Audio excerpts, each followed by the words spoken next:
STF sobre possível ataque terrorista aos ministros da corte. As mortes causadas pelo coronavírus na China ultrapassam 1.700 casos. Os brasileiros em quarentena vão passar por nova bateria de exames para detectar a presença do vírus.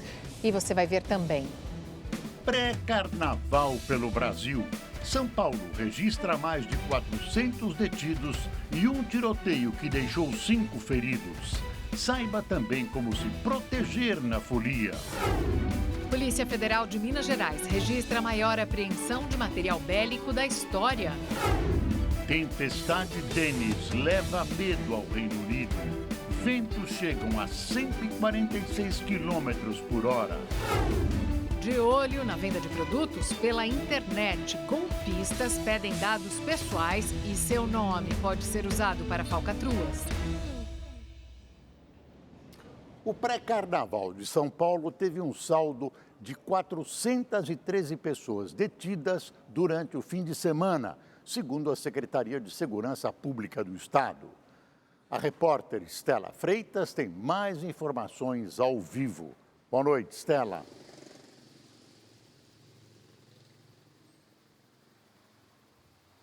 Boa noite, Boris. Boa noite a todos. É isso mesmo, mais de 400 pessoas detidas só nesses 2 dias de pré-carnaval aqui em São Paulo, sábado e domingo. E desse total de 413, 265 pessoas foram presas, 21 adolescentes apreendidos e 127 procurados pela justiça capturados.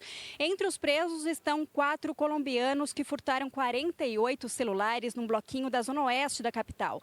Agora, um outro caso que chamou bastante atenção no fim de semana também foi uma ocorrência na zona sul de São Paulo, uma tentativa de assalto a um policial civil.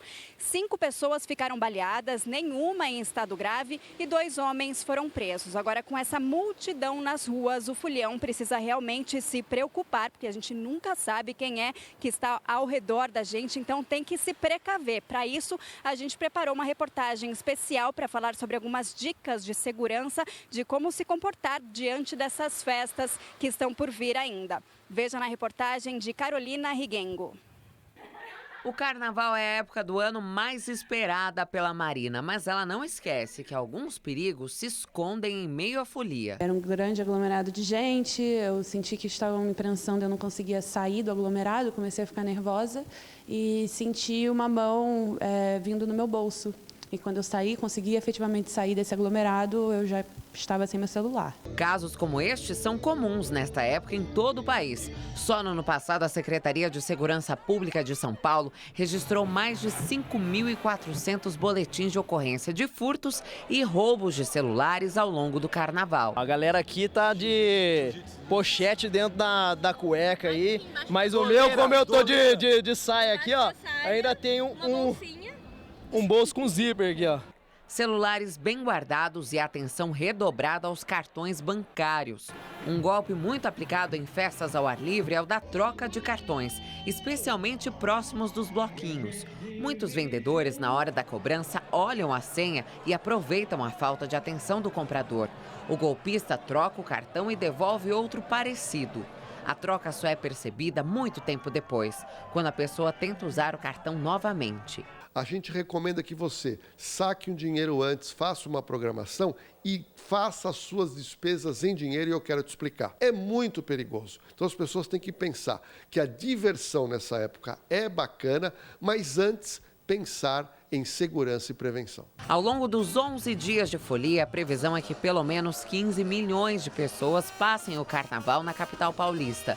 Por isso é bom ficar bem atento. Todo o trabalho, um trabalho feito a várias mãos, já estamos fazendo com a Prefeitura Municipal de São Paulo 38 reuniões. Desde setembro nós estamos organizando esse grande evento. Quando todos os órgãos da matriz pública estão sentados juntos, os representantes, as soluções são muito mais fáceis. Nós estamos destinando 150 mil policiais da Polícia Militar, Polícia Civil, Corpo de Bombeiros e da Polícia Científica mobilizados, além daqueles que estarão em mobilização pela Guarda Civil Metropolitana. A Maíra está acostumada a grandes multidões porque frequenta o Carnaval paulistano todos os anos. E ela leva das festas só as melhores recordações, porque sabe muito bem como deve agir nos bloquinhos. Esse carnaval, garrafa de vidro tá por fora. Garrafa de vidro, além de virar uma arma no bloco, né, o cara pode usar para te assaltar, para te ameaçar, pode ficar quebrada no chão, cortar seu pé. A reciclagem disso basicamente não acontece. Latinha tem catador, muita gente... Você ajuda famílias que vivem disso e além de ajudar o próprio planeta, assim. No Rio de Janeiro, milhares de pessoas também curtiram os blocos de rua no fim de semana. Segundo a Prefeitura, mais de 936 mil pessoas participaram dos 95 desfiles de blocos do pré-carnaval carioca. É quase o dobro do ano passado, que mobilizou 500 mil pessoas. Os tradicionais Sovaco de Cristo e a Banda de Ipanema também foram às ruas da cidade, que contou com um esquema especial de trânsito para a folia. Durante a festa, os garis da Conlurb recolheram quase 35 toneladas de lixo. 82 pessoas foram multadas por urinar nas ruas. Segundo a Secretaria Municipal de Saúde, 54 pessoas precisaram de atendimento nos postos montados no circuito dos blocos. Durante os desfiles, também teve violência. Em Ramos, na Zona Norte, um homem morreu e outro ficou ferido durante um tiroteio. Já em São João de Meriti, na Baixada Fluminense, 2 homens morreram durante um confronto. Encontro de grupos rivais causou briga e levou pânico aos foliões que participavam das prévias do Carnaval de Olinda, em Pernambuco. A confusão começou antes do desfile de um dos blocos mais tradicionais de Olinda, as Virgens do Bairro Novo. Imagens feitas por um morador mostram um grupo grande caminhando pela Avenida Getúlio Vargas, uma das principais do bairro. Outro grupo vem no sentido contrário. É aí que começa o tumulto. O que se vê é correria, socos e empurrões. Moradores de um prédio seguram a grade do lado de dentro para se proteger da pancadaria. Os envolvidos na briga fugiram antes da chegada da PM. A Polícia Militar informou que, assim que foi comunicada dessa confusão, deslocou patrulhas para o local e que a tranquilidade foi restabelecida antes mesmo do início do desfile. Mais de 500 agentes de segurança atuaram neste evento. A polícia informou que várias pessoas foram detidas e que vai investigar as origens dessa confusão, além de analisar as imagens que estão circulando pelas redes sociais. O chefe de planejamento operacional dos bombeiros orienta os foliões sobre como se preparar para curtir o carnaval com segurança. Em locais de rua, abertos, seja durante a noite ou durante o dia, o local tem que ser bem iluminado, com poda de árvores para dar uma amplitude de visão, não ficar perto de espeto, brasa, porque em qualquer empurra você pode sim se acidentar.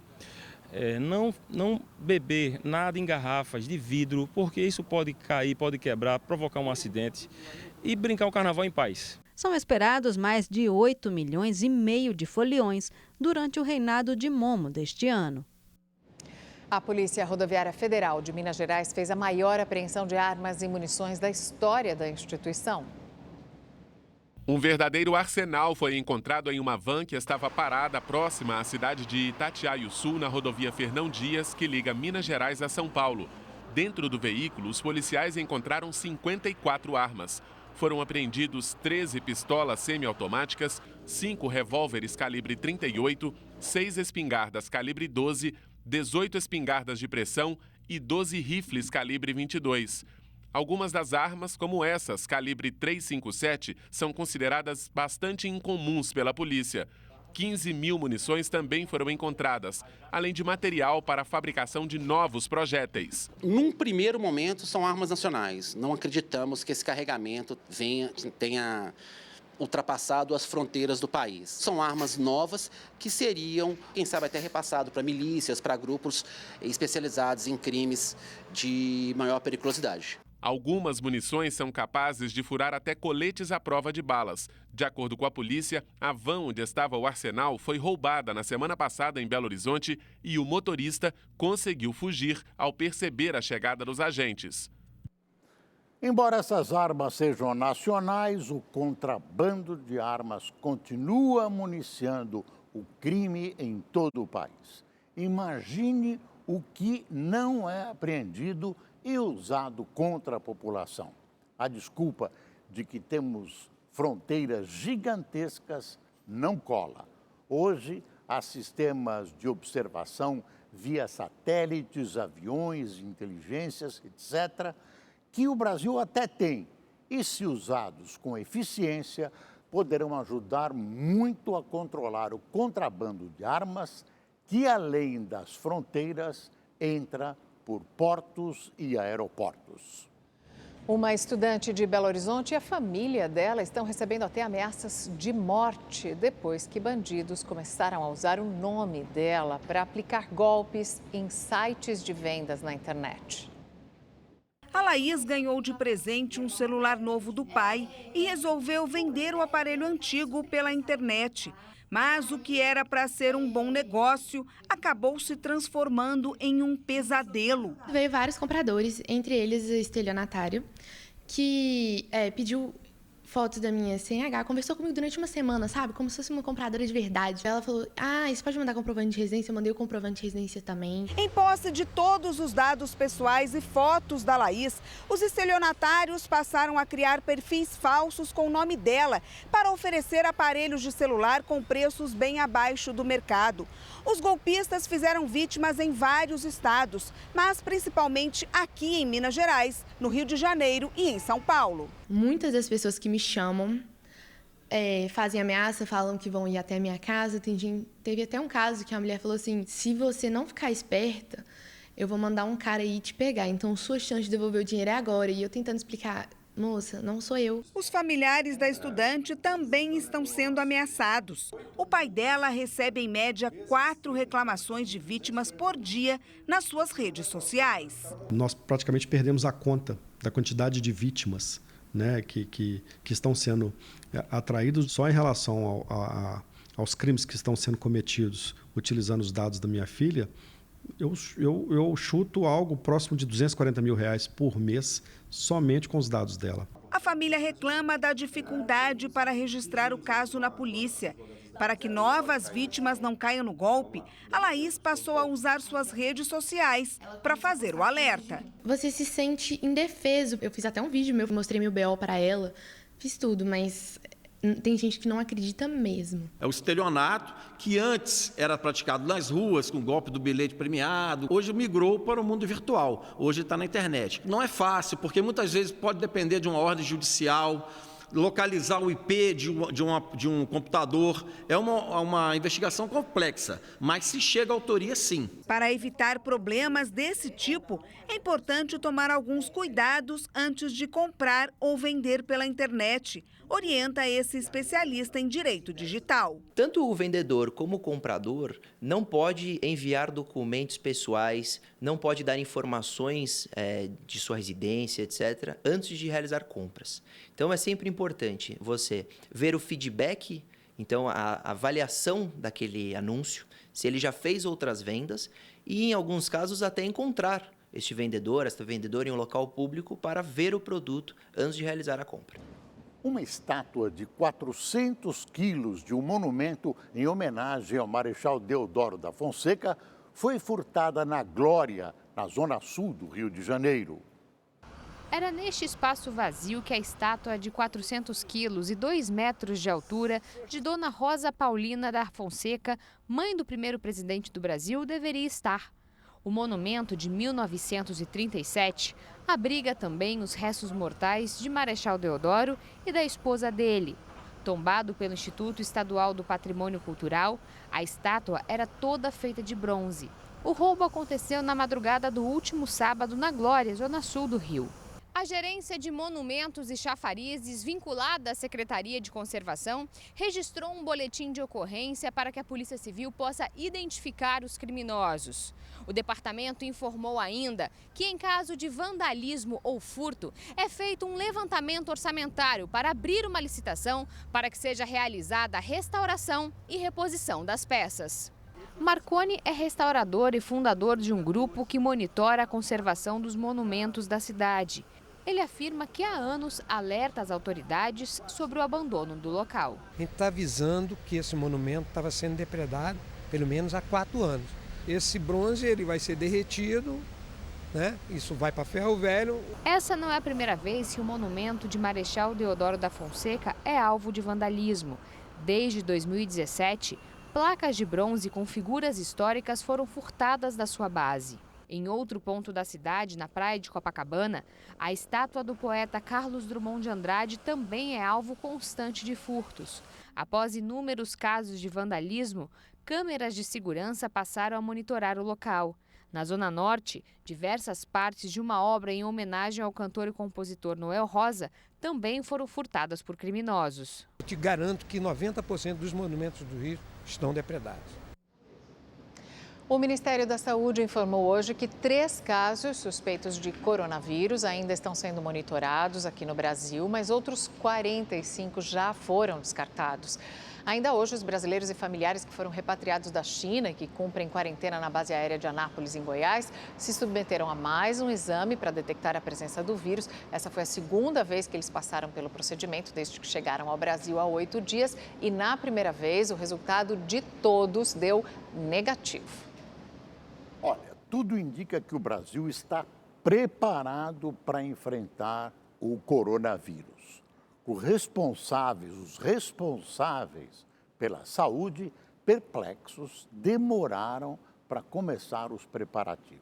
Mas agora, tudo indica que o país está pronto para tentar evitar o coronavírus e, se necessário, se o vírus chegar aqui, o que é muito possível, assistir os atingidos. A Agência Nacional de Vigilância Sanitária descartou a existência de casos suspeitos de coronavírus no navio chinês que chegou hoje ao Brasil, no Porto de Santos. Segundo o relatório médico da embarcação, apenas 2 passageiros apresentaram sintomas de gripe durante a viagem. A Anvisa informou que uma equipe da agência, em conjunto com a Vigilância do Estado de São Paulo, fará uma avaliação clínica de todos os tripulantes. O navio chegou ao litoral brasileiro na tarde de hoje e deve atracar no Porto de Santos por volta das 11 horas da noite. E uma semana depois da cidade ficar parada por causa da chuva recorde, o paulistano voltou a sofrer com a forte chuva. Na tarde de hoje, a linha 12 da Companhia Paulista de Trens Metropolitanos teve a circulação parcialmente interrompida. Passageiros que estavam na estação tiveram que descer e caminhar pelos trilhos. A CPTM disponibilizou 40 ônibus para realizar o trajeto entre as estações que ficaram interditadas. Ruas e avenidas também ficaram alagadas. Nesta avenida, uma árvore caiu sobre um carro. Não há informações sobre feridos. Segundo o Corpo de Bombeiros, foram realizados mais de 25 chamados envolvendo queda de árvores na cidade. E chegou a hora da previsão do tempo com Gabriela de França. Olá, boa noite para todo mundo. A segunda-feira começou com chuva em toda a Grande Belo Horizonte. A gente vê imagens de Itaguara, onde choveu tanto durante a madrugada que esse rio acabou transbordando, a água invadiu casas, avenidas, muita gente inclusive ficou ilhada. No Ceará teve chuva forte logo cedo. A capital Fortaleza amanheceu assim com o tempo bastante encoberto, com muita chuva. Em alguns momentos a chuva foi forte, acompanhada de raios, as ruas ficaram alagadas. Esse homem, olha, usou até uma canoa para se locomover e nessa escadaria formou-se aí uma verdadeira cachoeira. E olha, ainda tem previsão de chuva forte amanhã para essa área em destaque. É temporal que deve atingir aqui desde o Rio Grande do Norte, Ceará, Piauí, Maranhão, pegando também áreas aqui do Pará. O tempo fica bastante instável, com muitas nuvens e chuva também em toda a costa leste da região. Por isso, a terça-feira vai ser de tempo encoberto, chuvoso. Em Natal e Recife, mesmo assim, segue quente, máxima de 30 a 32 graus. Em Salvador, pode até abrir mais um tempo, mas ainda vai ficar mais carrancudo, um pouco encoberto, com máxima de 31 graus. E a terça-feira vai ser de chuva em grande parte do Brasil. Só não vai chover em Roraima, também aqui entre o Espírito Santo, áreas de Minas e interior da Bahia. No restante, tem previsão de chuva, mas na maioria dos locais é aquela aquela chuva que chega para o finalzinho do dia, depois de uma tarde de bastante sol e calor. Agora tem alerta de temporal, chuva forte, volumosa, desde o sul do Brasil até o Mato Grosso do Sul, mas principalmente sobre o Rio Grande do Sul, onde essa chuva pode vir acompanhada aí de vendaval e tem chance inclusive de granizo. As tempestades também devem atingir aqui, olha, sul do Tocantins, Mato Grosso, Goiás e São Paulo. Por isso, amanhã na capital paulista segue quente, na quarta-feira também temperaturas altas, máxima de 30 a 31 graus, mas volta a ter chuva forte no período da tarde. Essa chuva pode causar transtornos. Em Belo Horizonte, a chance de chuva é mínima, finalmente ela deve dar uma trégua, o tempo fica firme, máxima de 31 graus amanhã e de 30 na quarta-feira. Agora, em Cuiabá, mesmo com as pancadas de chuva, o dia segue bastante abafado e quente, já começa com 27 graus de mínima e máxima de 36. Cariocas também terão um dia bastante quente amanhã, viu? Faz bastante sol, calor de 33 graus, pancadas de chuva no finalzinho do dia. Mesma coisa em Campo Grande, também aqui em Rio Branco, no Acre. Em Boa Vista, nada de chuva, muito sol e calor de 35 graus. Eu fico por aqui, uma ótima semana para você. Até amanhã. Tchau, tchau. Os preços da gasolina e do álcool estão altos no Brasil. Mesmo quando há redução nas refinarias, o caminho é longo e demora para chegar até os postos. A carga tributária é o que mais pesa no bolso do consumidor. De todos os itens que compõem o preço do combustível, quase a metade são tributos. Na gasolina, os federais, que são o CID e o PIS/COFINS, correspondem a 15%. O ICMS, que é estadual, varia de 25% a 39%, de acordo com o estado. O etanol tem uma tributação menor, 26%, e o diesel, 23%. Neste posto, por exemplo, a gasolina está a R$ 4,55. Quase R$ 2,00 vão para os cofres públicos. Aí tem ainda o custo do frete e a margem da distribuidora e do ponto de venda. E quem acaba pagando a conta mais alta é sempre o consumidor. Toda vez que eu tenho uma tributação sobre produto e se essa tributação vai virar um componente do custo do produto e por isso mesmo vai ser repassado ao consumidor de qualquer forma. É uma escolha que o empresário vai ter que tomar. Ou reduz o lucro, até eventualmente absorvendo um prejuízo por conta desse custo mais alto, ou repassa no preço. O Marcelo até trocou os 2 carros por uma moto para gastar menos. Mesmo assim você percebe que vai aumentando. Mesmo uma moto sendo muito econômica, você vai percebendo na bomba o valor que vai aumentando. Há poucos dias, o presidente Jair Bolsonaro desafiou os governadores a reduzir impostos sobre combustíveis. Eu zero federal, você zerar o ICMS. Tá feito o desafio aqui agora. A reação dos governadores foi imediata. Os estados defendem um diálogo responsável com o governo sobre o tema. O Sindicato, sindicato que representa os postos de combustíveis de São Paulo, concorda que a carga tributária é alta. Não acredita na isenção, mas diz que o assunto precisa ser revisto. Na nossa visão, os impostos são muito altos mesmo. O presidente está correto quando ele fala isso, mas eu não vejo a menor chance de se acabar com os impostos, né? É o imposto mais social que tem é o ICMS. Todo mundo paga. Então, eu acho que tem que ser revisto, tem que se sentar e rediscutir o problema do ICMS. Isso sim pode ser feito. O governo britânico declarou alerta vermelho para inundações causadas pela tempestade Dennis. Inglaterra e País de Gales tiveram várias regiões inundadas. Os ventos passaram de 140 km por hora, causando transtorno nos transportes, por causa de trens paralisados e centenas de voos cancelados neste fim de semana. As autoridades registraram mais de 157 milímetros de chuva em apenas 48 horas. As equipes de resgate usaram botes para salvar pessoas ilhadas e 2 corpos foram encontrados no mar, no sudeste da Inglaterra. 2 homens que morreram pela passagem da tempestade Dennis. Depois de adiar o envio da reforma administrativa ao Congresso, o presidente Jair Bolsonaro afirmou hoje que essa proposta está madura e que será enviada aos parlamentares em breve. A expectativa era a de que o texto da reforma administrativa fosse enviado ao Congresso na semana passada. No entanto, após a polêmica causada por uma declaração do ministro da Economia, Paulo Guedes, em relação aos servidores públicos, a entrega da proposta foi adiada. Assim como a reforma tributária, as mudanças na administração pública são consideradas fundamentais pelo governo. Hoje, o presidente Jair Bolsonaro afirmou que o texto será enviado em breve. Segundo ele, a estabilidade dos servidores da Ativa está garantida. Essa reforma administrativa, eu acho que ela está madura já para ser apresentada. E o que eu tenho falado para eles é a guerra da informação. Tá?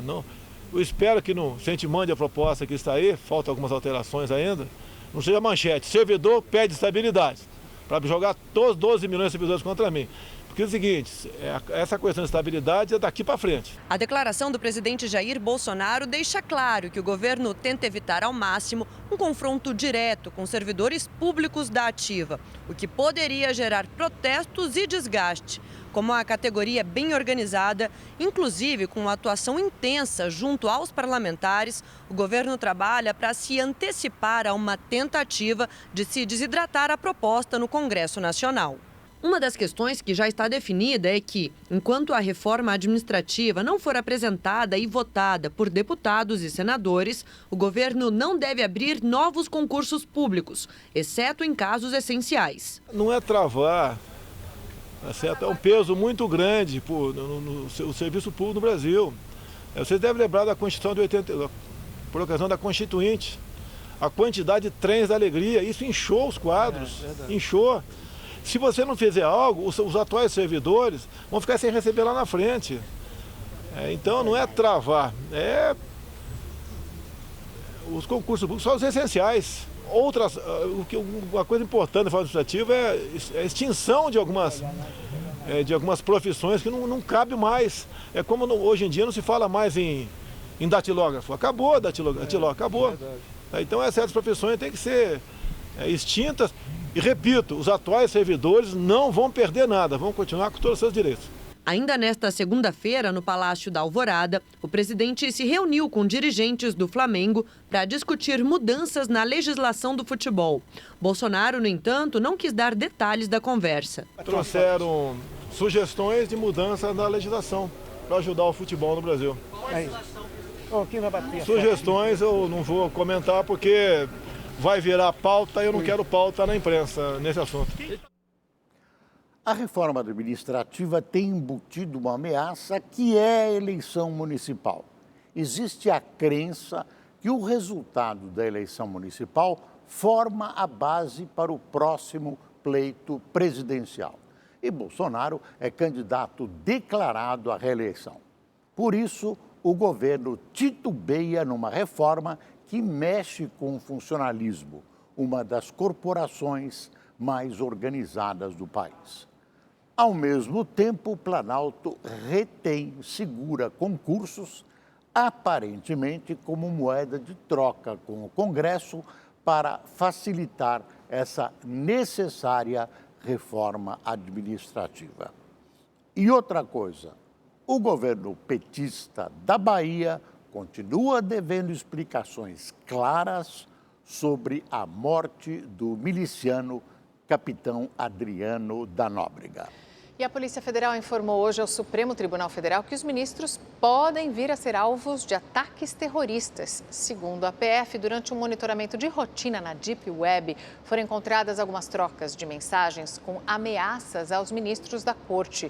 Segundo as investigações, eram ameaças bastante genéricas, que não traziam qualquer indício de um planejamento real de um possível atentado, mas de forma preventiva, o ministro Alexandre de Moraes, que é relator de um inquérito que investiga ameaças e ofensas aos integrantes do Supremo, foi informado sobre esse conteúdo. Dias Toffoli pediu, então, para que os ministros reforcem a segurança pessoal nas atividades do cotidiano. A Deep Web é uma internet paralela, uma espécie de porão da internet usada por todo tipo de criminoso. De vez em quando, a polícia consegue captar e até localizar autores de mensagens de bandidos. Se a Polícia Federal notificou o STF, a coisa deve ser brava mesmo. Todo cuidado, senhores ministros, é pouco. E o Rede TV News fica por aqui. Uma boa noite. Boa noite e até amanhã.